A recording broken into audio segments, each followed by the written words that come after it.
Bismillahirrahmanirrahim. Assalamualaikum warahmatullahi wabarakatuh. Perkenalkan, nama saya Doking Patrias dengan NIM 2018 0430 215. Di sini saya akan membahas tentang Bank Indonesia. Di sini saya akan membahas mengenai yang pertama ada sejarah BI, yang kedua status dan kedudukan, ketiga visi dan misi, 4 tujuan dan tugas, 5 profil Dewan Gubernur. Yang pertama ada sejarah BI. Pada abad ke-16, kedatangan bangsa Eropa ke Asia Tenggara dengan misi mencari rempah-rempah, di Nusantara telah berdiri kerajaan-kerajaan yang telah memiliki mata uangnya sendiri. Selain itu, beredar pula mata uang asing seperti picis dari Tiongkok yang mendominasi peredaran uang. Selanjutnya, pada tahun 1602, pembentukan maskapai dagang yang dikenal dengan nama VOC. Mata uang real Spanyol masuk ke Nusantara. Selanjutnya, pada tahun 1603, VOC bertujuan untuk membuka perdagangan di Nusantara sekaligus menghancurkan dominasi Portugis, namun gagal. Selanjutnya, pada tahun 1746, bank pertama di Nusantara yang berdiri untuk menunjang kegiatan perdagangan adalah Bank Pankauran. Bank ini memiliki tugas untuk memberikan pinjaman dengan jaminan emas, perak, perhiasan, dan lainnya. Pada tahun 1752, Bank Pankauran disempurnakan menjadi The Bank Pankauran and Bank Panlening. Bank ini bertugas memberikan pinjaman kepada pegawai VOC agar mereka dapat menempatkan dan memutarkan uang mereka pada lembaga ini. Hal ini dilakukan dengan iming-iming imbalan bunga. Selanjutnya, pada tahun 1818, penutupan Bank Pankauran and Bank Panlening karena krisis keuangan. Selanjutnya, pada tahun 1828, pendirian The Java's Bank yang menjadi cikal bakal Bank Indonesia. Pada tahun 1828, pemerintah kerajaan Belanda memberikan oktroy atau hak istimewa kepada The Java's Bank untuk bertindak sebagai bank sirkulasi. Sebagai bank sirkulasi, DJB memiliki kewenangan untuk mencetak dan mengedarkan uang di wilayah Hindia Belanda. Oktroy secara periodik diperpanjang setiap 10 tahun sekali. Secara keseluruhan, DJB telah melakukan 7 kali masa perpanjangan oktroy. The Java's Bank merupakan bank sirkulasi pertama di Asia. Selanjutnya, pada tahun 1830, untuk mengisi kas negara karena terkuras oleh Perang Jawa, Belanda memberlakukan tanam paksa di Hindia Belanda. The Java's Bank digunakan pemerintah kolonial untuk mendukung kebijakan finansial dari sistem tanam paksa. Selanjutnya, pada tahun 1870, pemerintah mengeluarkan Undang-Undang Agraria yang memperbolehkan pihak swasta menanamkan modalnya pada sektor bisnis di Hindia Belanda. Hal ini mendorong kebangkitan sektor perkebunan di Hindia Belanda sehingga menjadi produsen penting komoditas-komoditas perdagangan internasional di dunia. Akibat eksploitasi ekonomi besar-besaran oleh Belanda selama penerapan sistem tanam paksa, muncul gerakan yang disebut sebagai politik balas budi atau yang lebih dikenal dengan politik etis pada tahun 1901. Pada bidang perbankan, pada awal abad ke-20, banyak bermunculan bank-bank pengkreditan yang bertujuan untuk mendorong perkembangan perekonomian rakyat. Pada tahun 1942, pada masa pemerintahan militer Jepang, DJB dilikuidasi. Tugas DJB sebagai bank sirkulasi di Indonesia kemudian digantikan oleh Nanpo Kaihatsu Ginko. Pada tahun 1982 ini, pemerintah Belanda memberikan oktroy atau hak istimewa kepada The Java's Bank untuk menjadi bank sirkulasi. Pada periode ini, DJB memiliki kewenangan untuk mencetak dan mengedarkan uang gulden di wilayah Hindia Belanda. Gulden oktroy secara periodik diperpanjang setiap 10 tahun sekali hingga tahun 1922 telah dilakukan 7 kali perpanjangan oktroy. Pada tahun 1922, pemerintah Belanda menerbitkan Undang-Undang The Java's Bank Act. Pada tahun 1945, pasca proklamasi kemerdekaan Indonesia, Belanda berusaha menguasai kembali Indonesia melalui Netherlands Indies Civil Administration atau NICA.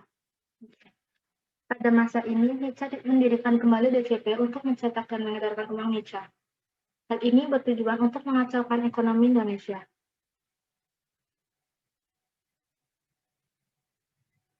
Sesuai mandat yang tertulis dalam penjelasan Undang-Undang 1945, Pasal 23, yaitu berhubungan dengan itu, kedudukan Bank Indonesia yang akan mengeluarkan dan mengatur peredaran uang kertas ditetapkan dengan undang-undang. Maka pemerintah Republik Indonesia membentuk Bank Sirkulasi, yaitu Bank Negara Indonesia. Sebagai upaya menegakkan ekonomi, BI menerbitkan uang dengan nama Uang Republik Indonesia atau ORI. Keberadaan BI milik RI dan BCB milik NICA membuat terjadinya dualisme bank sirkulasi di Indonesia dan munculnya perangan mata uang. Pada masa ini, uang DCB dikenal dengan sebutan uang merah dan ORI dikenal sebagai uang putih. Selanjutnya pada tahun 1949, berlangsung konferensi meja bundar dengan salah satu butir kesepakatan penting adalah pengakuan kedaulatan Republik Indonesia Serikat oleh Belanda. Kedudukan RIS berada di bawah Kerajaan Belanda dan Republik Indonesia menjadi bagian dari RIS. KMB juga menetapkan DJB sebagai Bank Sirkulasi Republik Indonesia Serikat. Setelah Republik Indonesia memutuskan untuk keluar dari RIS pada masa peralihan kembali menjadi NKRI, DJB tetap menjadi bank sirkulasi dengan kepemilikan saham oleh Belanda.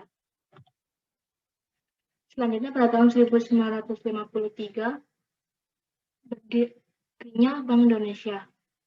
Pada tahun 1951, muncul desakan kuat untuk mendirikan bank sentral sebagai wujud kedaulatan ekonomi Republik Indonesia. Oleh karena itu, pemerintah memutuskan untuk membentuk Panitia Nasionalisasi DJB.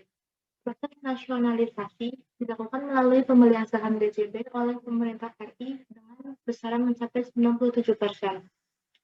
Pemerintah Republik Indonesia pada tanggal 1 Juli 1953 menerbitkan UU Nomor 11 Tahun 1953 tentang Pokok Bahasa Indonesia yang menggantikan DJB tahun 1922.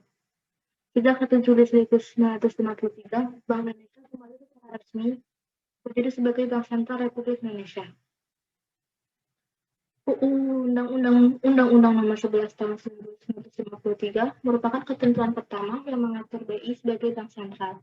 Tugas BI tidak hanya sebagai bank sirkulasi, melainkan sebagai bank komersial melalui pemberian kredit.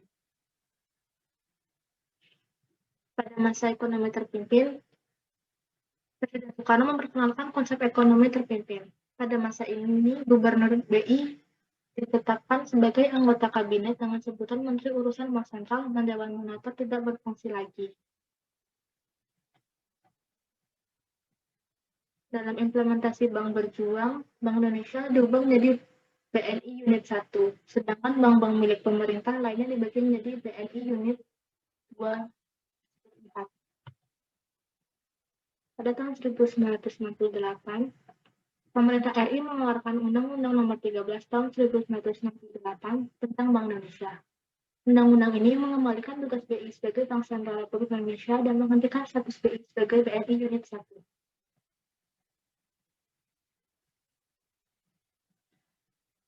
Pada tahun 1988, BI mengeluarkan paket kebijakan dari regulasi perbankan dengan nama Paket Kebijakan 27 Oktober 1988 yang lebih dikenal sebagai Faktor 88 atau Faktor 27. Hal ini untuk mendorong pertumbuhan industri perbankan dengan mempermudah perizinan dalam pendirian bank baru. Pada tahun 1997, krisis moneter yang terjadi di Asia mendorong BI mengambil langkah-langkah kebijakan penanggulangan krisis seperti penerapan kebijakan floating exchange rate untuk nilai tukar, penutupan bank-bank bermasalah, dan restrukturisasi bank-bank yang tidak sehat. Pada tahun 1969, dengan adanya UU Nomor 23 Tahun 1969 tentang Bank Indonesia ditetapkan sebagai bank sentral yang bersifat independen. Undang-undang ini menetapkan tujuan tunggal BI, yaitu mencapai dan memelihara kestabilan nilai rupiah dan menghapuskan tujuan sebagai agen pembangunan. Sejak periode ini, BI menerapkan rezim kebijakan moneter dengan inflation targeting framework. Dalam framework ITF, kredibilitas BI dinilai dari kemampuannya mencapai sasaran inflasi yang ditetapkan oleh pemerintah. Pada tahun 2004, DPR mengesahkan Undang-Undang Nomor 3 tahun 2004. UU ini berisi tentang penegasan terhadap kedudukan bank sentral yang independen, penyempurnaan pengaturan tugas dan wewenang, dan penataan fungsi pengawasan BI. Pada tahun 2009, DPR mengesahkan Undang-Undang Nomor 6 tahun 2009. Undang-undang ini memperjelas dan mempertegas peran BI dalam fungsinya sebagai lender of the last resort. Pada tahun 2011, DPR mengesahkan Undang-Undang Nomor 21 tahun 2011 tentang Otoritas Jasa Keuangan yang mengalihkan fungsi pengaturan dan pengawasan perbankan dari Bank Indonesia ke OJK.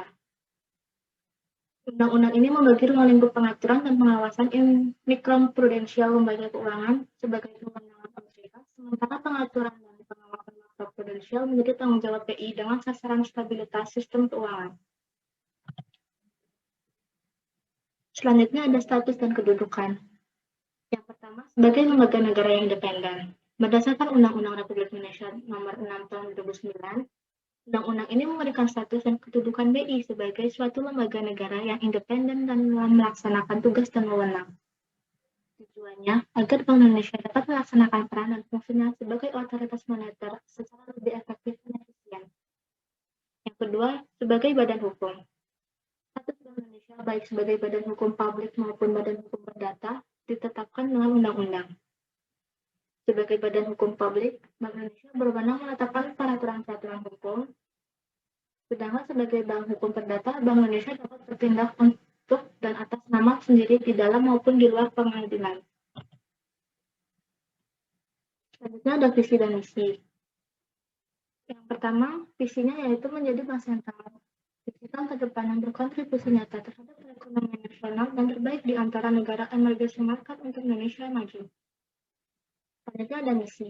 Yang pertama, mencapai dan memelihara stabilitas nilai rupiah melalui efektivitas kebijakan moneter dan bauran kebijakan Bank Indonesia.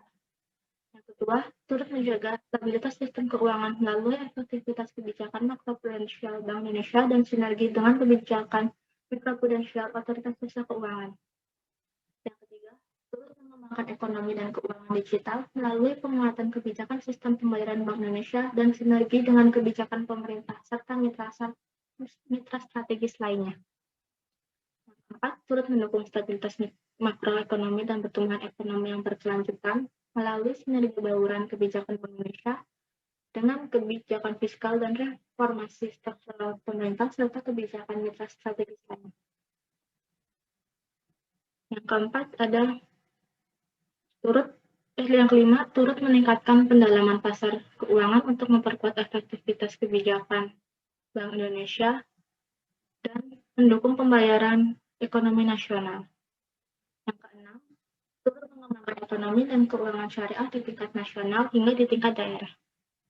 Yang ketujuh, mewujudkan bank sentral berbasis digital dalam kebijakan dan kelembagaan melalui penguatan organisasi, sumber daya manusia, tata kelola, dan sistem informasi yang handal, serta peran internasional yang proaktif. Di sini ada tujuan dan tugas. Yang pertama, tujuan tunggal, yaitu mencapai dan memelihara kestabilan nilai rupiah. Yang pertama, kestabilan nilai mata uang terhadap barang dan jasa atau inflasi. Yang kedua, kestabilan terhadap mata uang negara lain. Selanjutnya ada 3 pilar utama. Untuk mencapai tujuan tersebut, Bank Indonesia didukung oleh 3 pilar yang merupakan 3 bidang tugasnya.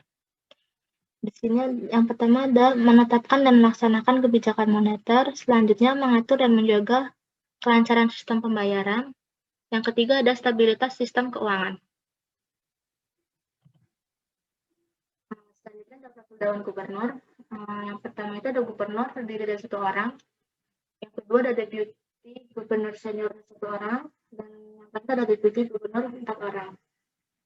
Dan ini ada orang yang menjabat sebagai gubernur saat ini. Yang pertama ada Peri Warjio sebagai gubernur, Dan Deputi Gubernur seniornya ada Destrima Damayanti, yang selanjutnya ada Deputi Gubernur Pak Sugeng, dan selanjutnya ada Bu Rosmaya Hadi, Pak Dodi Budiwaluyo, dan Pak Dodi Primanto Juwono.